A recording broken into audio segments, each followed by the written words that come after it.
യുദ്ധക്കളത്തിലേക്ക് സ്വാഗതം. നൽകലിൻ്റെ സുവിശേഷത്തെക്കുറിച്ച് ഉൾവെട്ടത്തോടു കൂടി തന്നെ സംസാരിക്കുവാനാണ് ഞാൻ ആഗ്രഹിക്കുക.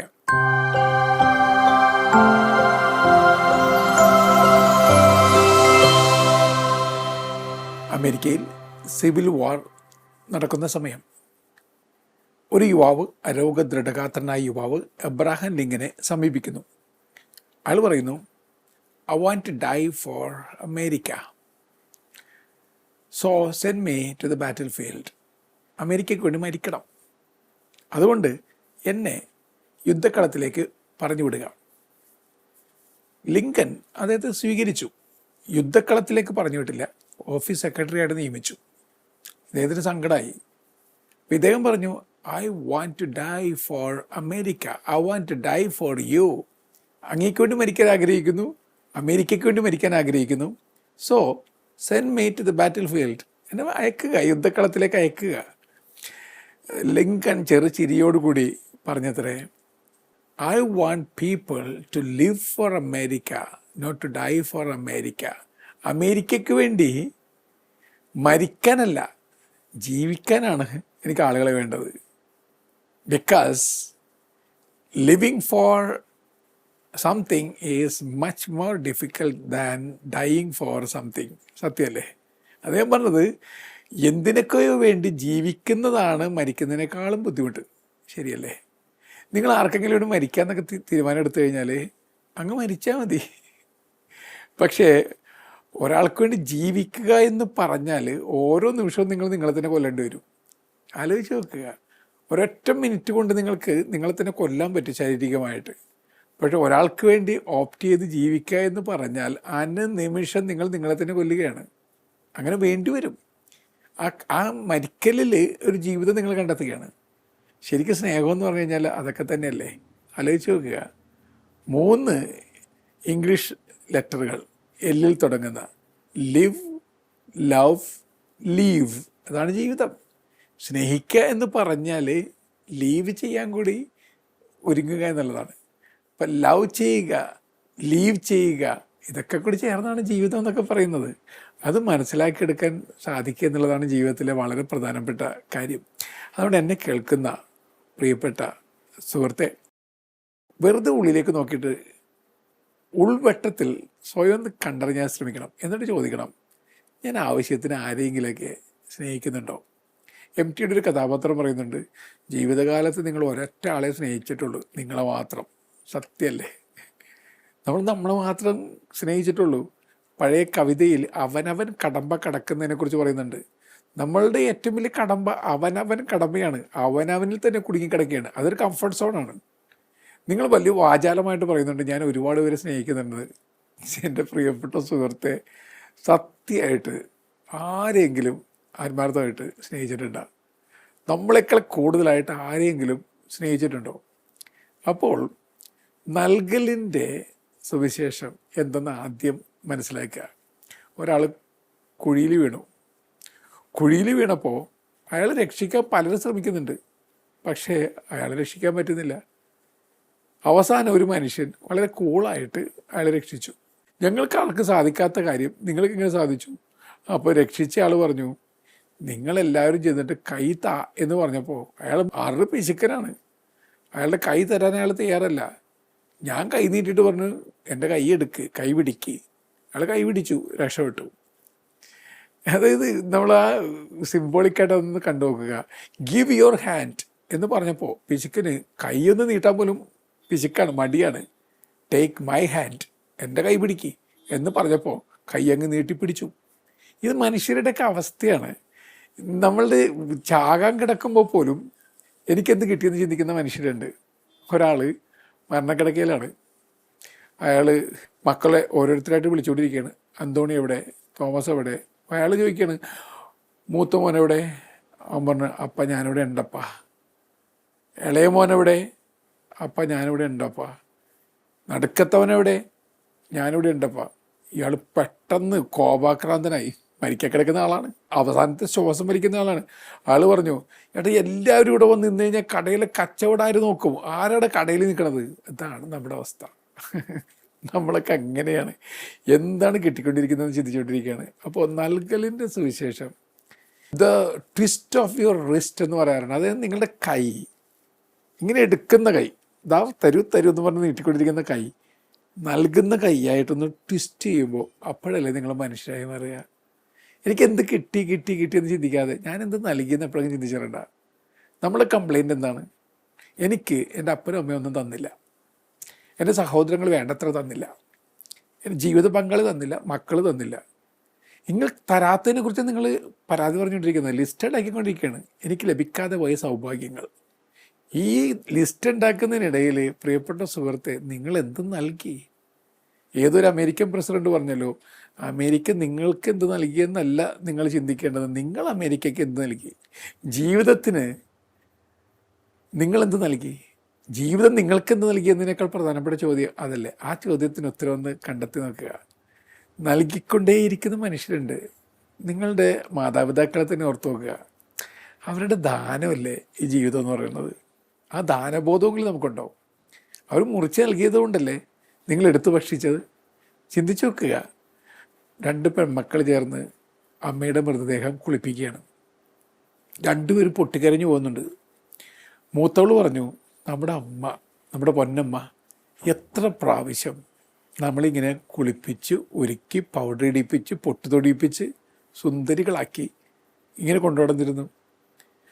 അപ്പോൾ രണ്ടാമത്തോട് പറഞ്ഞു, നമ്മുടെ അമ്മയെ നമ്മൾ ഇതുപോലെ എപ്പോഴെങ്കിലും ഒരുക്കിയിട്ടുണ്ടാ? നമ്മൾ ഒരുക്കപ്പെട്ടവരാണ് നമ്മൾ, പക്ഷെ അമ്മയെ ഒരിക്കലും ഒരുക്കിയിട്ടില്ല. അമ്മ നമ്മളെ എപ്പോഴും മിടുക്കികളാക്കി, നമ്മളോ ഒന്നും ചെയ്തിട്ടില്ല. അപ്പോൾ മൂത്തോള് പറഞ്ഞു, ശരിയാണ്, അമ്മ തന്ന് തന്ന് തീർത്തു, നമ്മൾ തിന്ന് തിന്ന് തീർത്തു. അതാണ് വ്യത്യാസം. അതാണ് വ്യത്യാസം. പ്രിയപ്പെട്ട ആളുകൾ തന്ന് തന്ന് തന്ന് തീർത്തു, നമ്മൾ തിന്ന് തിന്ന് തിന്ന് തീർക്കുകയാണ്. ഈശോ മുറിക്കപ്പെട്ട അപ്പമായിരുന്നു, നമ്മൾ ഒടുക്കത്തെ വിശപ്പും ഒടുങ്ങാത്ത ദാഹവുമാണ്. അതാണ് വ്യത്യാസം. ഈ അപ്പമായിരിക്കുന്ന ആൾ തന്ന് തന്ന് തീർത്തു, വിശപ്പായിരിക്കുന്ന ആൾ തിന്ന് തിന്ന് തീർത്തു. എന്നാണ് വിശപ്പ് അപ്പമായി മാറുക.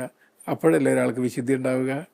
അപ്പോൾ നൽകലിൻ്റെ സുവിശേഷത്തെക്കുറിച്ച് പ്രിയപ്പെട്ടവരെ ഒന്ന് ചിന്തിക്കുക. ഇനി ഞാൻ വെറുതെ പ്രാസമൊപ്പിച്ച് കുറേ കാര്യങ്ങൾ പറയുകയില്ല. യഥാർത്ഥ ജീവിതത്തിൽ ഓരോ ദിവസവും എന്തെങ്കിലും നൽകിയിട്ടേ ഞാൻ ഉറങ്ങാൻ പോകൂ എന്നൊന്ന് ചിന്തിച്ചു നോക്കുക. ഒരു കരുണയുടെ ഒരു വാക്കായിരിക്കാം, ഒരു സ്പർശമായിരിക്കാം, ഒരു നോട്ടമായിരിക്കാം. ഇതൊക്കെ നിങ്ങൾ സ്വർഗത്തെ ഒരാൾക്ക് കൊടുക്കുന്ന അനുഭവമാണ്. അത് എന്താ ചിന്തിക്കാത്തത്? പണമൊന്നുമില്ലെങ്കിലും ഒരു പുഞ്ചിരിയെങ്കിലും സമ്മാനിക്കാൻ പറ്റുമല്ലോ. വല്ലാതെ വിഷമിച്ചിരിക്കുന്ന ഒരു മനുഷ്യൻ്റെ തോളത്തൊരു തലോടൽ അയാൾക്ക് ജീവിതം തിരികെ കിട്ടുകയാണ്, അയാൾക്ക് പുലരിവട്ടം തിരികെ കിട്ടുകയാണ്, അയാളുടെ മുന്നിൽ പാത തെളിഞ്ഞു വരികയാണ്. അങ്ങനെയൊക്കെ ചെയ്യാൻ എല്ലാവർക്കും പറ്റില്ലേ? അപ്പോൾ നൽകലിൻ്റെ സുവിശേഷം എന്താണെന്ന് തിരിച്ചറിയുക, നൽകലിൻ്റെ സുവിശേഷമായിട്ട് മാറാൻ ശ്രമിക്കുക. ഇനി നൽകലിൻ്റെ സുവിശേഷം സ്വീകരിച്ചു കഴിയുമ്പോൾ നമ്മൾ കുറച്ചൊരു എരിയലിൻ്റെ സുവിശേഷവും സ്വീകരിക്കേണ്ടി വരും. അതായത് നിങ്ങൾക്കകത്തുനിന്ന് മുറിവേറ്റാലേ നൽകാൻ പറ്റുള്ളൂ. അതെപ്പോഴെങ്കിലും ചിന്തിച്ചിട്ടുണ്ടോ? ഞാൻ പറഞ്ഞൊരു കാര്യം ആവർത്തിക്കുകയാണ്. ഒരു പക്ഷേ സൂര്യനോട് ആർക്കോ അസൂയ മൂത്തു. സൂര്യനോട് പറഞ്ഞു, how can you be this shining a star in the sky? ഇതുപോലെ ഷൈനിങ് സ്റ്റാറായിട്ട് ഇരിക്കാൻ എങ്ങനെയാണ് പറ്റുന്നത്? സൂര്യൻ കണ്ണീരണിഞ്ഞ പുഞ്ചിരിയോട് പറഞ്ഞു, if you want to shine like sun, first learn how to burn like sun. സൂര്യനെ പോലെ ഷൈൻ ചെയ്യണമെങ്കിൽ സൂര്യനെ പോലെ ബേൺ ചെയ്യണം. സത്യമല്ലേ? നിങ്ങൾ നിങ്ങളുടെ വീട്ടിൽ തന്നെ ഷൈനിങ് സ്റ്റാർ ആയിട്ടുള്ള ഒരാളുണ്ടെന്ന് വിചാരിക്കുക. അയാളോട് ചോദിക്കുക, നിനക്ക് എങ്ങനെ ഷൈൻ ചെയ്യാൻ പറ്റുന്നത്? ബേൺ ചെയ്തത് കൊണ്ടാണ്. ഇനി മറ്റുള്ളവർക്ക് നൽകുന്ന ആളുകൾ, എല്ലാവരും സഹായിക്കുന്ന ആളുകൾ, നിങ്ങൾ അങ്ങനെയുള്ള ആളുകളെ കണ്ടുമുട്ടിയിട്ടുണ്ട്. എവിടെ ചെന്നാലും അവരുണ്ടെങ്കിൽ മറ്റുള്ളവർക്ക് ഒരു ആശ്വാസമാണ്. അവരോട് നിങ്ങൾ രഹസ്യമായിട്ട് ചോദിക്കുക, എങ്ങനെയാണ് ഇതുപോലെ സഹായിക്കാൻ പറ്റുന്നത്? അവർ പറഞ്ഞു തരും. എൻ്റെ ഉള്ളിൽ ഒരുപാട് നൊമ്പരങ്ങളുണ്ട്, ഒരുപാട് സങ്കടങ്ങളുണ്ട്. വോണ്ടഡ് ഹീലറാണ്. അകത്ത് മുറിവുള്ളതുകൊണ്ടാണ് മറ്റുള്ളവരുടെ വേദന മനസ്സിലാക്കാൻ പറ്റുന്നത്. അതുകൊണ്ട് സ്വന്തം മുറിവ് മറന്ന് മുറിവുണക്കിയായിട്ട് മാറുകയാണ്. ഈ മുറിവുണക്കി എന്ന് പറഞ്ഞൊരു സസ്യമുണ്ട്, കരീബിയൻ സസ്യമാണ്. കോറൽ ബുഷ് എന്നൊക്കെയാണ് ഇംഗ്ലീഷിൽ പറയുന്നത്. ഈ മുറിവുണക്കിയുടെ പ്രത്യേകത എന്താണ്? അതിൻ്റെ നീരാണ് നിങ്ങൾ പിഴിഞ്ഞ് മുറിവിലിടുന്നത്. മുറിവ് മാറിപ്പോവും. ചില മനുഷ്യർ എങ്ങനെയാണ് മുറിവുണക്കികളാണ്. വേറെ ചില മനുഷ്യർ മുറിവ് കൂട്ടുന്നവരാണ്, അല്ലെങ്കിൽ മുറിവ് ഉണ്ടാക്കുന്നവരാണ്. ഇതിൽ ഏത് കാറ്റഗറി നമ്മൾ പെടും? അപ്പോൾ സ്വയം ഒന്ന് ബേൺ ചെയ്താലേ ഗീവ് ചെയ്യാൻ പറ്റുള്ളൂ എന്ന് നമ്മൾ പഠിച്ചെടുക്കണം. ചില വേദനകളൊക്കെ സ്വയം ഉൾക്കൊള്ളാൻ പറ്റുന്ന മനുഷ്യർക്കാണ് മറ്റുള്ളവർക്ക് ലേപന തൈലമായിട്ട് മാറാൻ കപ്പാസിറ്റി ഉള്ളവരായി മാറുന്നത്. അങ്ങനെയാണോ ഞാനെന്ന് ഇടയ്ക്കൊന്ന് ചോദിക്കുന്നത് വളരെ നല്ലതായിരിക്കും. ഇപ്പം എൻ്റെ സുഖദുഃഖങ്ങളുടെ ഇടുങ്ങിയ ലോകത്തിങ്ങനെ കിടന്നുകൊണ്ട് എനിക്കത് കിട്ടിയില്ല എന്ന് പറഞ്ഞുകൊണ്ടിരിക്കുന്നതിന് പകരമായിട്ട് leave your comfort zone. Comfort സോണുകൾ ചില സമയത്ത് ഭയങ്കര അപകടകാരികളാണ്. കംഫർട്ട് സോൺ നിങ്ങളെ സ്വയം ട്രാജിക്കാണെന്ന്, വിക്റ്റിമാണെന്നൊക്കെ തെറ്റിദ്ധരിപ്പിക്കും. നിങ്ങളുടെ കംഫർട്ട് സോണിൽ ഒതുങ്ങി കഴിയാൻ വേണ്ടി നിങ്ങൾ പറയും ഞാനൊരു വിക്റ്റിമാണ്, ആരും എന്നെ സ്നേഹിച്ചിട്ടില്ല. പണ്ട് കവി എഴുതിയതുപോലെ ഗന്ധർവനായി ജനിച്ചവനാണ് ഞാൻ, എന്നെ പിശാചാക്കി മാറ്റി ലോകം. അത് സത്യമൊന്നുമല്ല. നിങ്ങൾ ഗന്ധർവനായിരുന്നു, ലോകം മുഴുവനും നിങ്ങൾക്കെതിരെ ഗൂഢാലോചന നടത്തി നിങ്ങളെ പിശാചാക്കി മാറ്റി. അത് സത്യമാണോ? രണ്ടും നിങ്ങളുടെ ഉള്ളിൽ തന്നെ ഉണ്ടായിരുന്നു. നിങ്ങളിപ്പോൾ നിങ്ങളുടെ പൈശാചികതയെ തൊട്ട് തലോടി നിങ്ങൾ പതുക്കെ പിശാചായി മാറി. അതിന് മറ്റുള്ളവരെ പഠിച്ചിട്ട് എന്താ കാര്യം? മാലാഖയാകാനുള്ള ഓപ്ഷനും പിശാചാകാനുള്ള ഓപ്ഷനും രണ്ടും നിങ്ങളുടെ ഓപ്ഷനാണ്. ഞാനൊരിക്കൽ +2 വിദ്യാർത്ഥികൾ ക്ലാസ് എടുക്കുകയാണ്. ഞാൻ പറഞ്ഞ അകത്തൊരു മാലാഖയുണ്ട്, അകത്തൊരു മൃഗമുണ്ട്. അങ്ങനെയാണ് പറഞ്ഞത്. മാലാഖയുമുണ്ട്, മൃഗമുണ്ട്, തുല്യ ബലത്തിലേക്കാണ്. ഞാനപ്പോൾ കുട്ടികളോട് ചോദിച്ചു, ആരാണ് ഇപ്പോൾ ഡോമിനേറ്റ് ചെയ്യുന്നത്? ആരാണോ ഡോമിനേറ്റ് ചെയ്യുന്നത് അതനുസരിച്ചായിരിക്കും ജീവിതം. കുട്ടികളുടെ ചോദ്യമാണ്, who is dominating right now, right away? ആരാണ് ഡോമിനേറ്റ് ചെയ്യുന്നത്? അപ്പോൾ നല്ല കുസൃതിയായ ഒരുത്തൻ ചാടി എഴുന്നേറ്റിട്ടൊരു മാലാഖയാണ് ഇപ്പോൾ ഡോമിനേറ്റ് ചെയ്യുന്നത്. അതായത് മൃഗമല്ല, മാലാഖയല്ല, മാലാഖ, രണ്ടും ചേർന്നത്. സത്യമല്ലേ? ഈ രണ്ടും ഇങ്ങനെ നിറഞ്ഞു നിൽക്കുകയാണ്. അപ്പം മൃഗഭാവത്തെ മാലാഖത്തനിമ കൊണ്ട് അല്പം ഒന്ന് കുറച്ച് കഴിയുമ്പോൾ ജീവിതം കുറച്ചുകൂടി സുന്ദരമായി തീരും. അങ്ങനെ മാലാഖത്തനിമ ഉള്ളിൽ കൂടുമ്പോൾ കുറേയൊക്കെ മുറിയാനുള്ള സന്നദ്ധതയൊക്കെ വരും. എല്ലാവരും മുറിക്കാനുള്ള ആ മനസ്സിൻ്റെ ചിന്ത മാറിയിട്ട് മുറിക്കപ്പെടാൻ നമ്മൾ തയ്യാറാവും.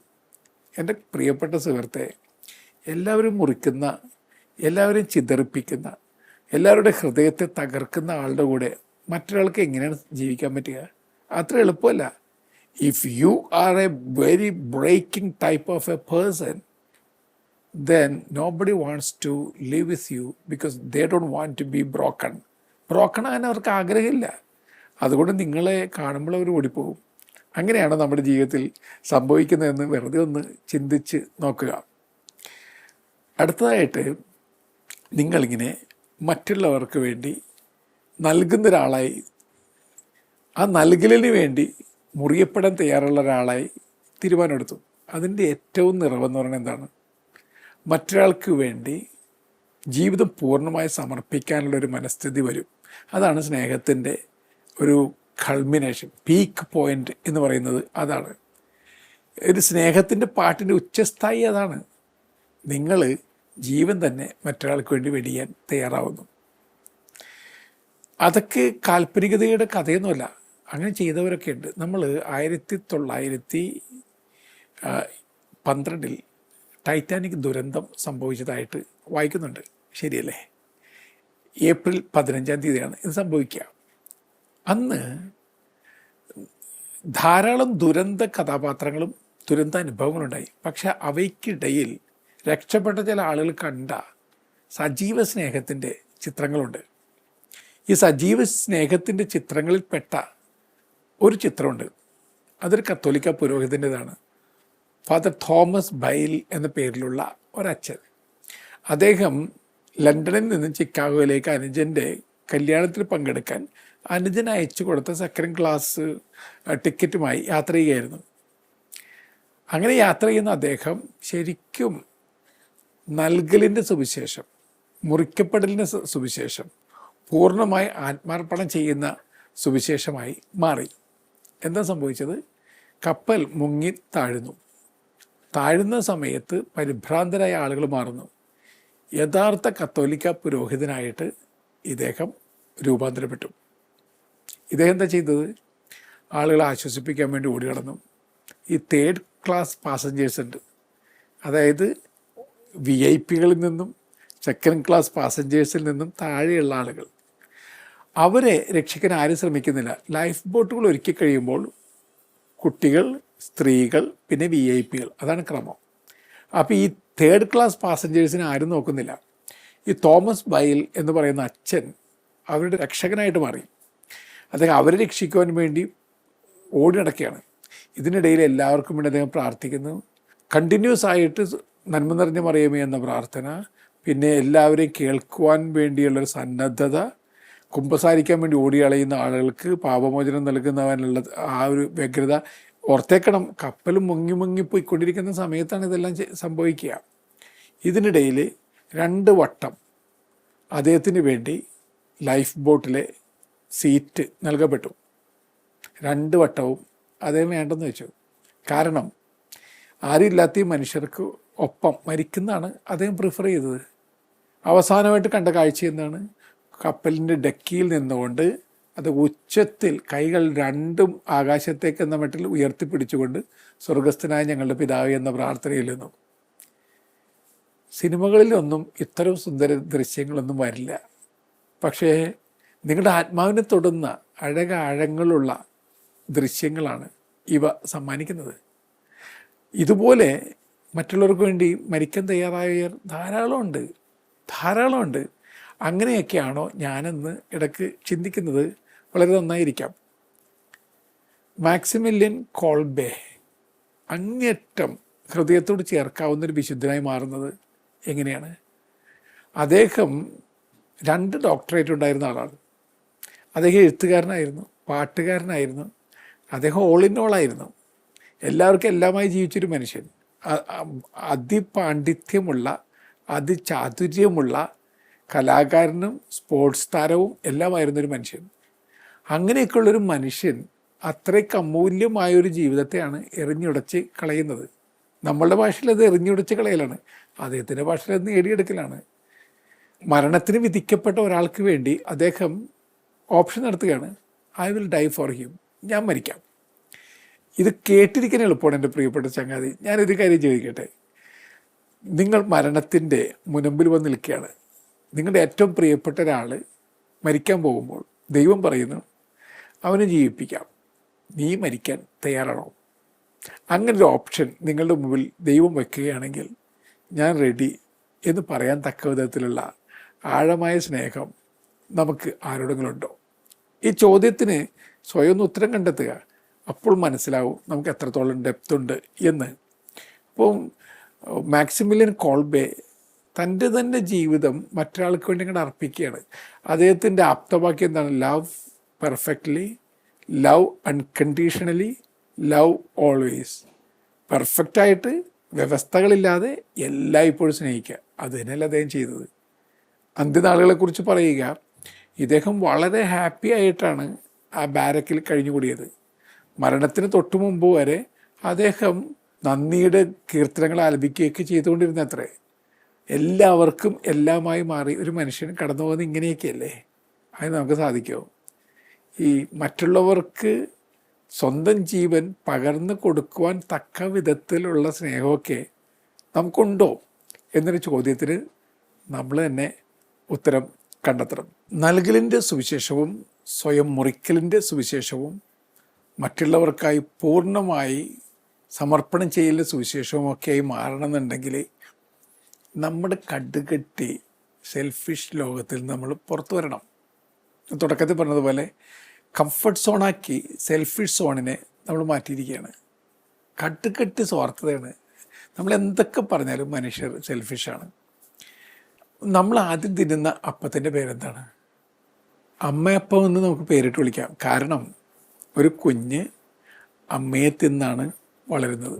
ബയോളജി അങ്ങനെയാണ് പറയുക. അപ്പോൾ അമ്മയെ തിന്ന് വളർന്ന ഒരാൾക്ക് എല്ലാവരും തിന്നാനുള്ള ആഗ്രഹം ഉണ്ടാവുള്ളൂ. അത് സ്വാഭാവികതയാണ്.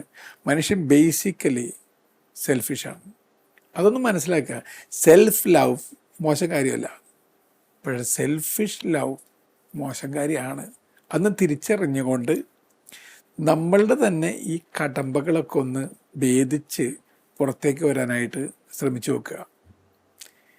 എല്ലാ ദിവസവും എന്തെങ്കിലും കാരുണ്യ പ്രവൃത്തികൾ ചെയ്യുന്ന ഒരു മൂവ്മെൻറ്റിൻ്റെ ഭാഗമായിട്ട് നമ്മൾ തന്നെ മാറുക. യൂറോപ്പിലൊക്കെ റാൻഡം കൈൻഡ്നസ് മൂവ്മെൻറ്റ് എന്ന പേരിലൊക്കെ ധാരാളം കാരുണ്യ പ്രവർത്തകരുടെ സംഘടനകൾ രൂപപ്പെടുന്നുണ്ട്. കാരണം ഹെഡ്ലെസ് മൂവ്മെൻറ്റ് എന്നൊരു മൂവ്മെൻ്റ് ഉണ്ട്. അതായത് എല്ലാം ഇങ്ങനെ തലകൊണ്ട് കണക്കെടുപ്പിലൂടെ തിരിച്ചറിഞ്ഞ് മുന്നോട്ട് പോകുന്നതിന് പകരം ഹൃദയത്തിൻ്റെ വഴിയിലൂടെ സഞ്ചരിക്കുക, ഹൃദയത്തിൻ്റെ ഭാഷ സംസാരിക്കുക, ഹൃദയം കൊണ്ട് ആളുകളെ നോക്കിക്കാണുക, ഹൃദയത്തിൽ സ്വീകരിക്കുക. അതല്ലേ കരുണയുടെ സുവിശേഷം എന്ന് പറയുന്നത്. അങ്ങനെയൊക്കെ കുറേ പഠിച്ചെടുക്കലുകൾ ജീവിതത്തിൽ വളരെ നല്ലതാണ്. അവസാന സമയത്ത് തമ്പുരാൻ്റെ മുമ്പിൽ ചെന്ന് നിൽക്കുമ്പോൾ നിങ്ങൾക്ക് എന്തൊക്കെ നൽകപ്പെട്ടെന്ന് തമ്പുരാൻ ചോദിക്കോ?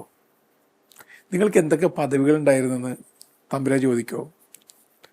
നിങ്ങൾക്ക് എന്തുമാത്രം ഡിഗ്രികളുണ്ടായിരുന്നെന്ന് ദൈവം ചോദിക്കോ? നിങ്ങൾ എത്രയെത്ര വീടുകൾ പണിതെന്ന് ദൈവം ചോദിക്കോ? നിങ്ങൾ എത്രയെത്ര നാടുകളിൽ സഞ്ചരിച്ചെന്ന് ദൈവം ചോദിക്കോ? ദൈവം ചോദിക്കാൻ പോകുന്നത് നിങ്ങൾ എത്ര പേർക്ക് എന്ത് നൽകി, എത്ര പേർക്ക് എന്തൊക്കെ നൽകി? ഈ ചോദ്യത്തിന് ഉത്തരം നമ്മൾ തന്നെ കണ്ടെത്തണ്ടേ? എൻ്റെ പ്രിയപ്പെട്ടവരെ, കണ്ടെത്തണം. അത് കണ്ടെത്തുന്നതിന് വേണ്ടി ജീവിതം കുറച്ചുകൂടി സുന്ദരമാക്കി മാറ്റുക. ജ്യോതി ബസു, കമ്മ്യൂണിസ്റ്റ് ആചാര്യൻ, മദർ തെരേസയുടെ സുഹൃത്തായിരുന്നു. അദ്ദേഹം പത്രക്കാരോട് പറഞ്ഞു, ഈ മദർ തെരേസയെ കാണുമ്പോഴൊക്കെ ഞാൻ എന്നോട് ചോദിക്കും, ഈ അമ്മ ലോകത്തിന് വേണ്ടി എന്തെല്ലാം നല്ല കാര്യങ്ങൾ ചെയ്യുന്നു, ലോകത്തിൻ്റെ ക്ഷേമത്തിന് വേണ്ടി ഞാൻ എന്താണ് ചെയ്യുന്നത്? ഈ ചോദ്യമാണ് എന്നെ നയിച്ചുകൊണ്ടിരിക്കുന്നത്. പ്രിയപ്പെട്ടവരെ, ഒരു കൊടുമുടിക്ക് ഉപചാരമേകേണ്ടത് കൊടുമുടിയുമായി മാറിക്കൊണ്ടാണ്. അപ്പോൾ നന്മ നിറഞ്ഞ മനുഷ്യരെ കാണുമ്പോൾ അതുപോലെ ആകാൻ ചിന്തിച്ചു നോക്കുക. ഈ ലോകത്ത് കുറച്ചും കൂടി നന്മ വേണം. നന്മ മരം എന്ന കോൺസെപ്റ്റൊക്കെ ആളുകൾ കളിയാക്കുന്ന കോൺസെപ്റ്റായി മാറിക്കഴിഞ്ഞു. നന്മ ചെയ്യുന്നവരെ ആളുകൾ പുച്ഛിക്കുകയാണ്. പക്ഷെ നന്മ മരങ്ങൾ വേണം, നന്മ വിളക്കുകൾ വേണം, വിളക്ക് മാടങ്ങൾ വേണം. കുറ്റാക്കുരു ഇരുട്ടാണ്. ആ ഇരുട്ടത്ത് നിങ്ങൾ വെട്ടമായി മാറിയില്ലെങ്കിൽ ആരാണ് വെട്ടമായി മാറുക? വെട്ടമാകാനുള്ള തീരുമാനമെടുക്കുക. നല്ല യാത്ര നേരുന്നു.